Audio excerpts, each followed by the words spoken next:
நம்மலாம் டெய்லி கடைக்கு போறோம். கடைக்கு போய் நமக்கு தேவையான things for example marigold biscuit வேணும்னு கேட்குறோம். கடைக்காரன் என்ன பண்ணுவாரு? கடையில எல்லா பொருளும் நீட்டா அடுக்கி வச்சிருப்பாங்க. நம்ம கேட்ட பிஸ்கெட்டை மட்டும் கொடுப்பாரு. நம்ம கேட்ட பிஸ்கெட்டை மட்டும் போய் அந்த கடைக்காரன் கொடுத்தாருல, அதே விட தான் நமக்கு இந்த சீக்வல் லாங்குவேஜ் பண்ணி தரும்.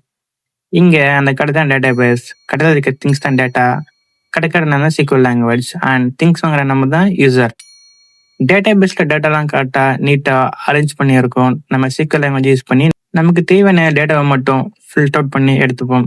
கடையில நிறைய பிஸ்கட்ஸ் இருந்தோம், நம்ம கேட்ட மேரிகோல்டு பிஸ்கட் மட்டும் கொடுத்த மாதிரி.